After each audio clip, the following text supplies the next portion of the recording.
So ఈ టెలిగ్రామ్కి సంబంధించి నిన్న మనం లాస్ట్ టైం మనం వీడియో చేసిన దాని కింద చాలామంది కామెంట్స్ పెట్టారు.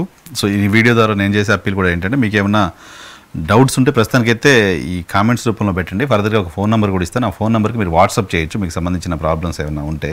సో టెలిగ్రామ్లో బెట్టింగ్ అకౌంట్స్కి సంబంధించి అలాగే సెల్లింగ్ అండ్ ట్రేడింగ్ యాప్స్ కొన్ని ఉన్నాయంట టెలిగ్రామ్స్లో. వాటికి సంబంధించి డీటెయిల్స్ కావాలి, వాటికి సంబంధించి వాటిని వాడొచ్చా లేదా అనే దానికి సంబంధించిన అవేర్నెస్ కావాలని కొంతమంది అడుగుతున్నారు. బెట్టింగ్ యాప్స్ అంటేనే చాలా ప్రమాదకరం సార్. ఇనీషియల్గా అంటే ఫస్ట్ స్టార్టింగ్ డేస్లో ఏం చేస్తారంటే, వీళ్ళకి డబ్బులు ప్రాఫిట్ వచ్చేటట్టే చేస్తారు. వాళ్ళ ఇన్వెస్ట్మెంట్, అది క్రిమినల్ యొక్క ఇన్వెస్ట్మెంట్. సో ఇన్వెస్ట్మెంట్ రూపంగా చిన్న చిన్న అమౌంట్లు వీళ్ళు బెట్టింగ్ చేసినప్పుడు వీళ్ళకి వచ్చేటట్టు రిటర్న్స్ వచ్చేటట్టు వాళ్ళు చూసుకుంటారు. సపోజ్ 300 రూపీసో 500 రూపీసో కడితే 500 కట్టినందుకు 650 or 700 రూపీసో ఇస్తారు. సెకండ్ టైం మనోడు వచ్చినాయి కదా అని చెప్పేసి ఒక 2000 పెడతాడు. అప్పుడు 2300 2500 ఇస్తారు. వచ్చినాయి కదా అని చెప్పేసి అక్కడిక్కడ అప్పు చేసి ఒక 10,000 20,000 కొడతాడు, వాడు లాస్ అయిపోతాడు. Okay okay okay fishing simply sir.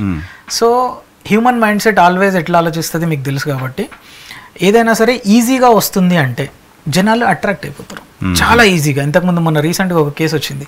699 rupees కడితే మేము మీ మనీని ట్రేడ్ చేసి మీకు 29,000 రూపీస్ 999 రూపీస్ ఇస్తామంటే 30,000 రూపీస్ ఇస్తామని చెప్పేసి క్లియర్గా మాట్లాడి కొంచెం ప్రాఫిట్ చూపించినట్టే చూపించి అబ్బాయితోటి ఇన్వెస్ట్మెంట్ చేపించి 1,10,000 రూపాయలు కొట్టేశారు ఒకటే రోజులో. Oh my god. ఇది ఫేక్ ట్రేడింగ్ అనమాట. దీంతో పాటు మన దగ్గర ఒక కేసు ఉంది. మీరు కూడా మీకు వచ్చిన కేసెస్ కూడా చెప్తే డెఫినెట్లీ.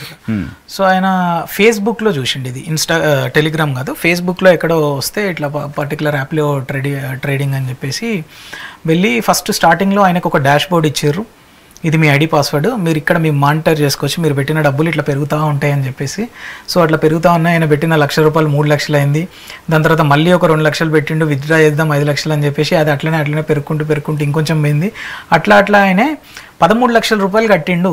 50 లక్షలు చూపిస్తుంది ఆయన అకౌంట్లో, బట్ విత్డ్రా చేయడానికి అవ్వట్లేదు. ఎందుకంటే ఆ డాష్ బోర్డే ఫేక్ డాష్ బోర్డ్.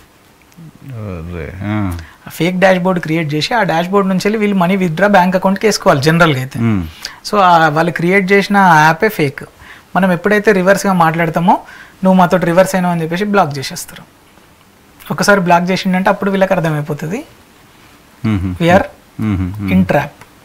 అప్పుడు వీళ్ళు రియలైజ్ అయ్యి పోలీస్ స్టేషన్కి వచ్చేసరికి ఆల్రెడీ అక్కడ వీడు కట్టిన పైసలు మొత్తం క్రిప్టో కరెన్సీస్కి మార్చుకొని వాళ్ళ అవసరాలు తీర్చేసుకుంటూ ఉంటారు. ఇమ్మీడియట్గా సార్ ఒక్కసారి క్రిమినల్ అకౌంట్లోకి డబ్బులు పోయినాయి అంటే within fraction of seconds వాటిని క్రిప్టోకి కన్వర్ట్ చేసి వాడేసుకుంటున్నారు. Which normal people can't trace అనమాట. క్రిప్టో అనేది ఏంటంటే గవర్నమెంట్ అండర్టేకింగ్లో లేదు కాబట్టి ఆటోమేటిక్గా దాని ట్రాన్సాక్షన్ని డీకోడ్ చేయడానికి చాలా టైం పడుతుంది. ఆ టైం పట్టే లోపల దాన్ని యూటిలైజ్ చేసేస్తారు.